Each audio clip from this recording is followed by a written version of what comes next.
A'udzubillahi minasyaitonir rajim. Bismillahirrahmanirrahim. Assalamualaikum warahmatullahi wabarakatuh.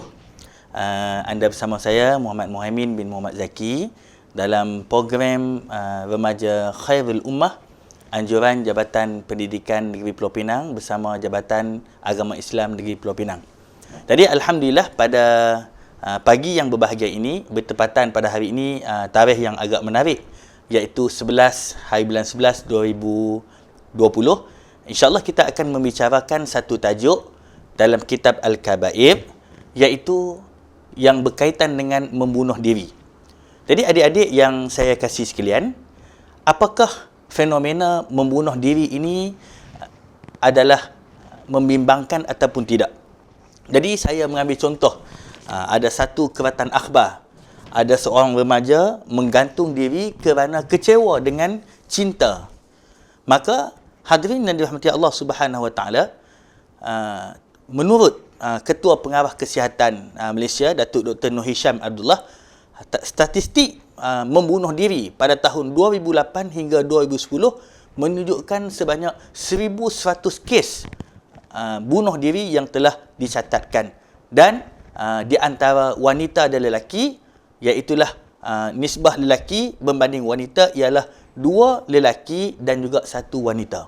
Jadi jika trend ini tidak dibendung, maka sudah pasti ianya akan memberikan kesan yang negatif, terutamanya kepada sosial budaya dalam masyarakat kita.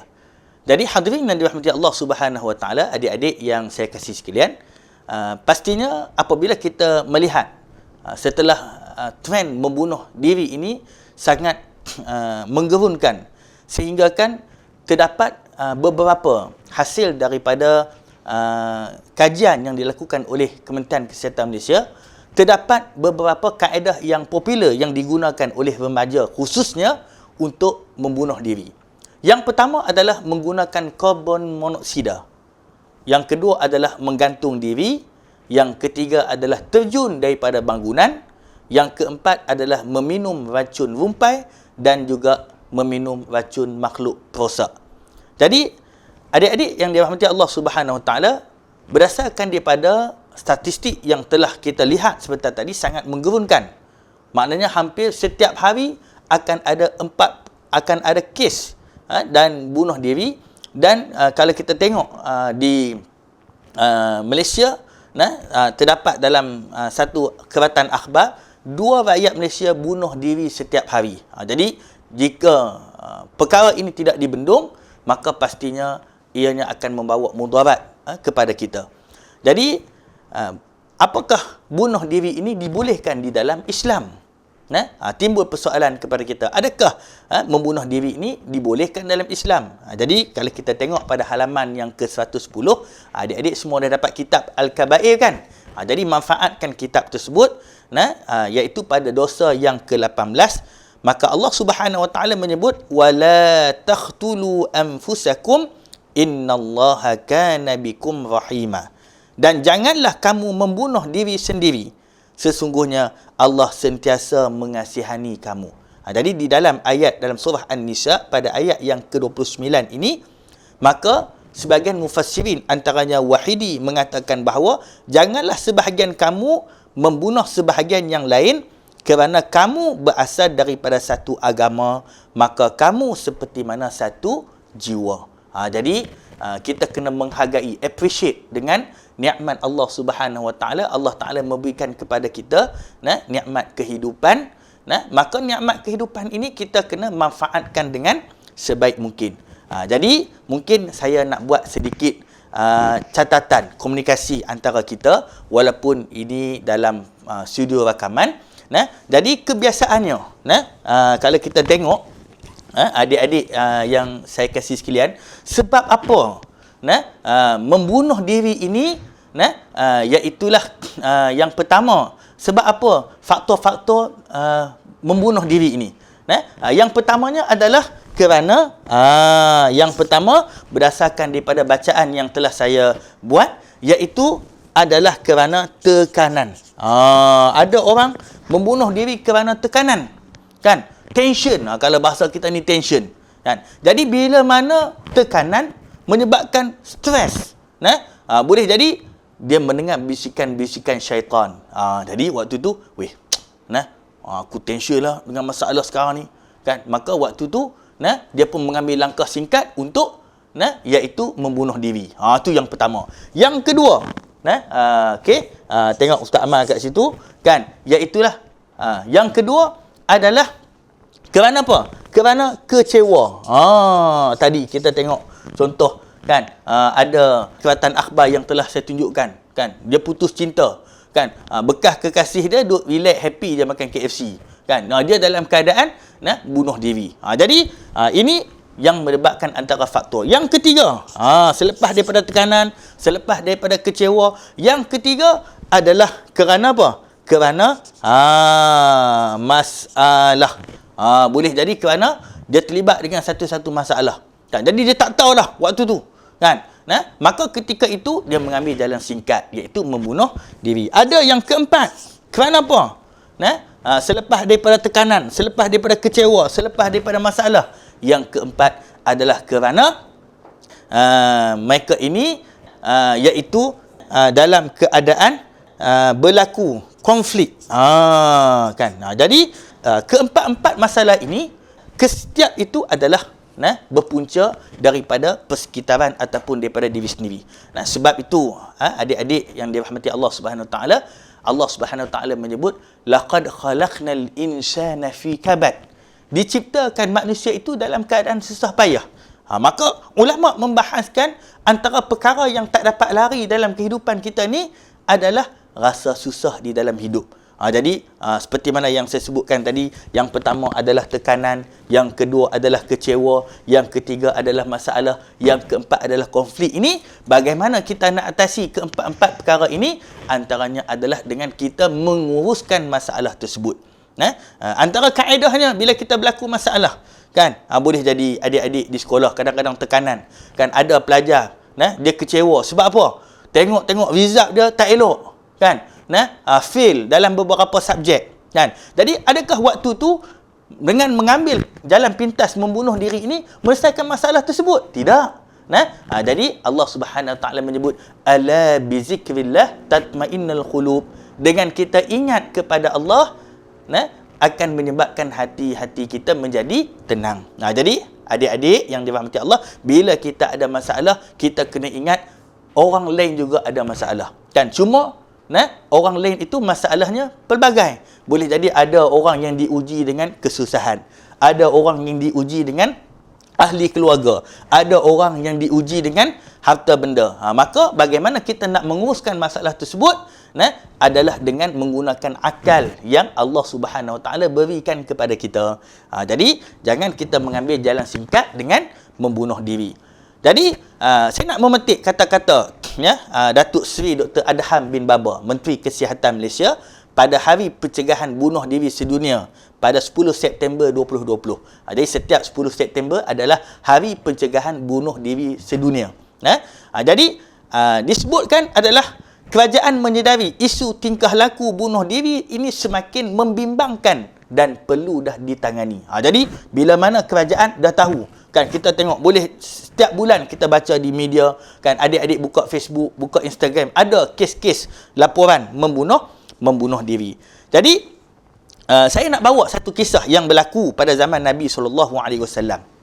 Iaitu kalau kita buka pada halaman yang ke-111, ada sebuah hadis yang Ustaz bacakan maksudnya.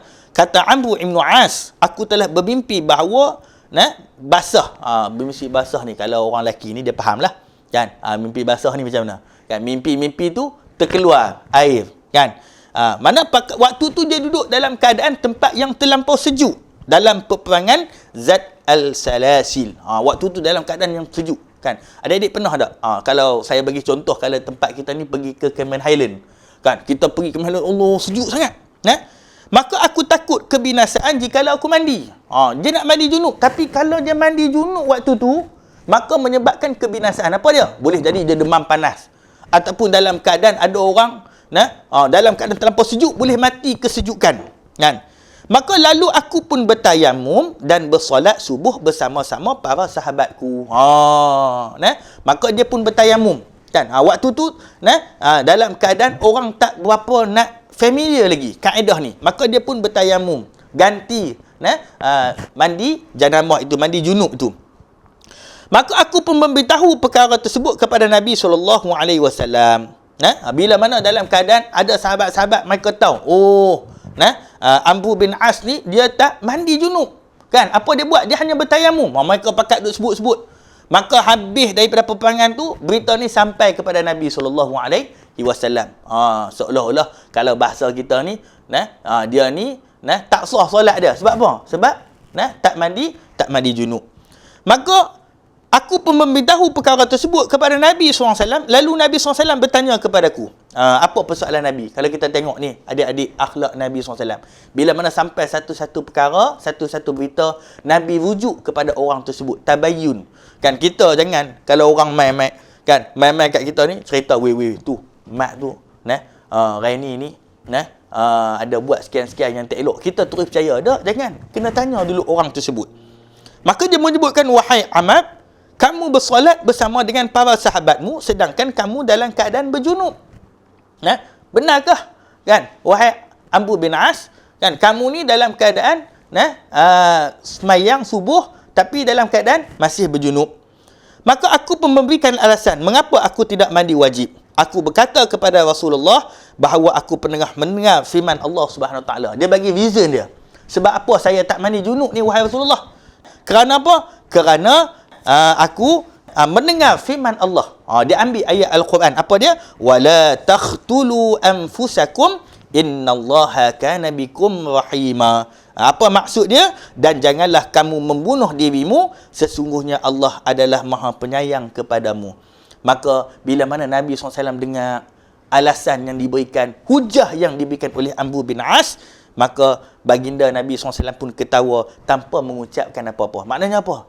Maknanya amalan yang dibuat oleh Amr bin As ni adalah benar. Sebab tu hadirin adik-adik yang dirahmati Allah, kalau kita nak buat satu-satu tindakan, rujukan kita yang pertama ni adalah Al-Quran. Kan? Walaupun bagi pandangan orang ni tak apa betul. Kan? Contohnya lah kalau dalam keadaan satu-satu benda, kan, kita ingat ada ayat-ayat yang tertentu yang Allah Taala minta. Selagi kita berpegang dengan ayat-ayat Allah, dengan Al-Quran, maka adik-adik kita akan selamat. Selagi mana kita berpegang dengan hadis-hadis Nabi SAW, walaupun dalam keadaan orang kata tak mau ikut, terutamanya kita duduk di akhir zaman, kan, waktu yang jauh daripada Nabi kita, Nabi SAW.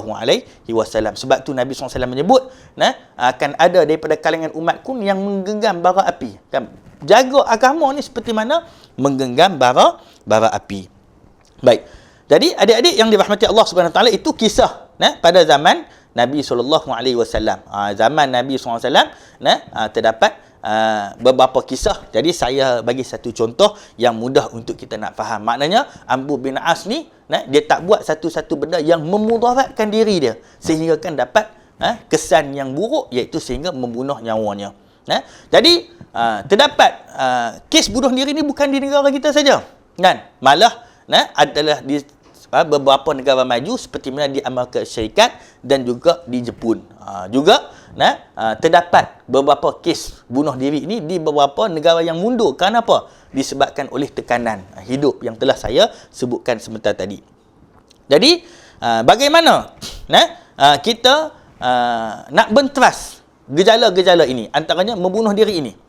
Saya memetik pandangan world view, iaitu terdapat antara pendorong terutamanya remaja dan kanak-kanak membunuh diri ni apabila mereka melihat filem-filem yang beransur ganas. Jadi adik-adik, kita kena pastikan di rumah kita ataupun di gadget adik-adik, di telefon adik-adik tu, jangan kita melihat perkara-perkara yang ganas. Boleh jadi kadang-kadang dengan melihat aksi-aksi itu menyebabkan terdorong. Dan boleh jadi kamu tak buat, tapi adik-adik kamu buat, kan, ataupun kawan-kawan kamu yang buat. Dia tak berfikir panjang.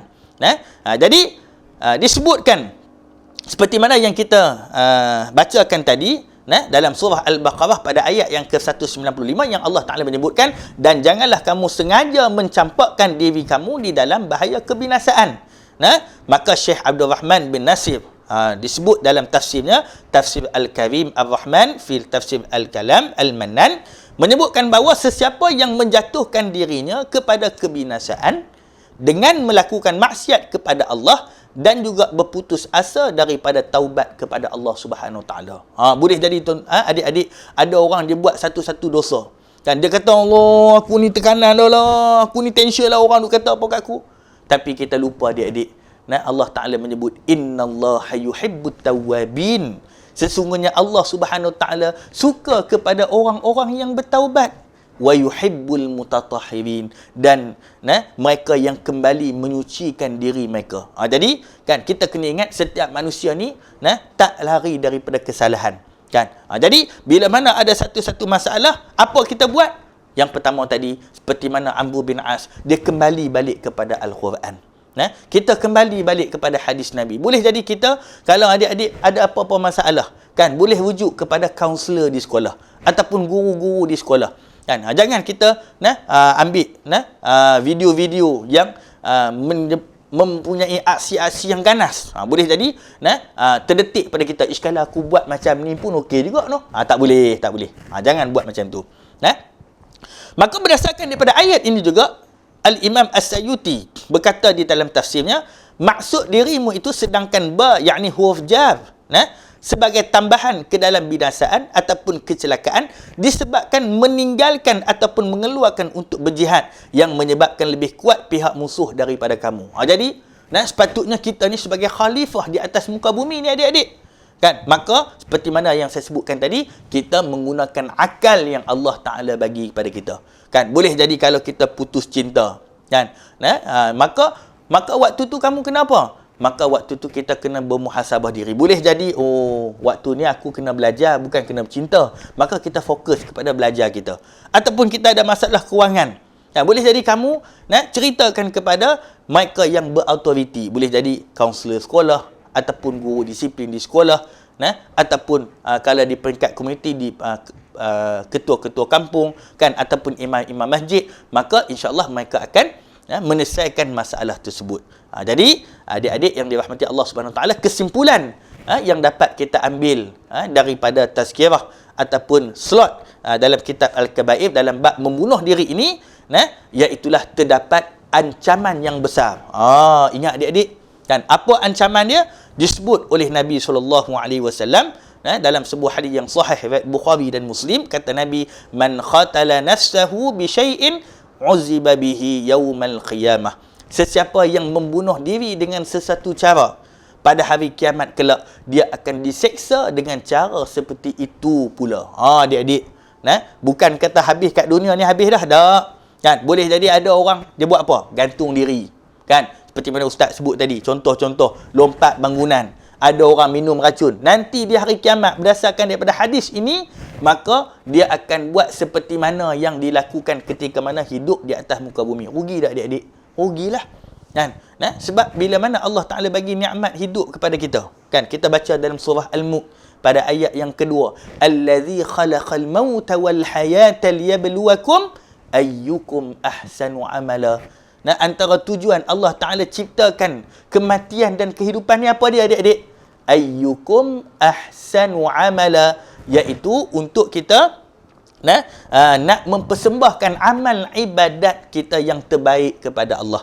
Kan? Boleh jadi adik-adik kamu sebagai seorang pelajar, jadilah pelajar yang terbaik. Kan? Nanti kita minta kepada Allah, ya Allah, bagilah aku jadi anak yang soleh, bagilah aku jadi anak yang mendengar kedua ibu bapaku, yang menjadi kebanggaan kedua ibu bapaku. Maka itu antara langkah yang perlu untuk diambil oleh kita.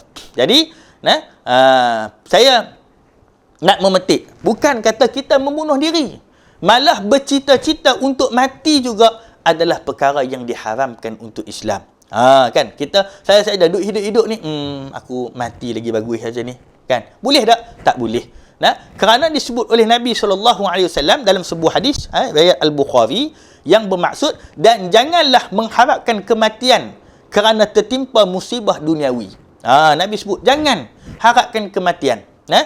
Jika terpaksa, maka hendaklah ia mengucapkan, ya Allah, panjangkan hidupku jika kehidupan itu lebih baik bagiku, dan wafatkanlah aku jika kematian itu lebih baik bagiku. Yang ni dalam keadaan-keadaan tertentu. Contoh apa? Tengok-tengok waktu tu kamu kena operation. Kan? Teruk sangat dah. Kan? Nak makan pun kita tengok tu.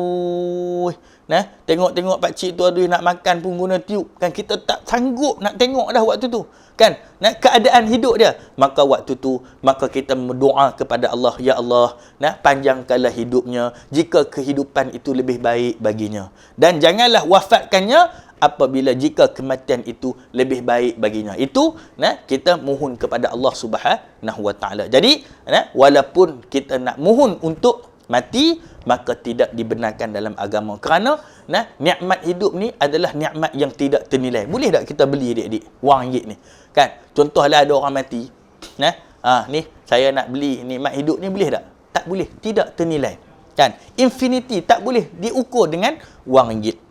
Maka hadirin yang dirahmati Allah Subhanahu Wa Taala, berdasarkan daripada beberapa masalah penyelesaian, maka yang terakhir saya nak bawa satu doa yang diajar oleh Nabi SAW. Kalau boleh kita amal doa ini dalam kehidupan kita. Kan? Apa dia doa yang diajarkan oleh Nabi yang terdapat di dalam hadis Nabi? Maka kita kena yakin kita umat Nabi SAW. Kan? Pernah satu ketika adik-adik, baginda Nabi SAW menyebut kepada sahabat-sahabat, wahai sahabat-sahabat, aku merindui saudara-saudaraku. Kan? Jadi sahabat-sahabat yang duduk dekat dengan Nabi ni, mereka menyebutkan, wahai Rasulullah, adakah kami ini saudara-saudaramu? Maka disebut oleh Nabi, tidak. Maka sahabat pun tanya lagi, siapakah saudara-saudaramu itu? Maka disebut oleh Nabi, mereka yang berada jauh daripadaku, berada jauh daripada zamanku. Mereka tidak pernah melihat wajahku. Mereka tidak pernah hidup bersamaku. Tetapi mereka yakin, mereka beriman dengan apa yang telah disebutkan olehku. Maka kita ni adik-adik, kita beruntung. Kan? Sehingga kan jadi umat Nabi ni, sehingga kan Nabi Allah Ibrahim AS berdoa kepada Allah untuk tergolong dalam kalangan umat Nabi SAW. Jadi antara doa, sebagai kesimpulan pada slot kita pada kali ini, iaitulah marilah kita sama-sama amalkan doa ini. Mudah-mudahan segala permasalahan kita, segala masalah kita ini akan dihindarkan oleh Allah Subhanahu Wa Taala, dan kita dapat menyelesaikan masalah itu dengan baik. Iaitulah Allahumma inni a'udzubika minal hamni wal hazan, wa a'udzubika minal adli wal kasal, wa a'udzubika minal jubi wal bukhl, wa a'udzubika min ghalabati daini wa khawfi rijal. Ya Allah, aku berlindung kepadamu daripada keluh kesah dan duka cita. Aku berlindung kepadamu daripada kelemahan dan kemalasan.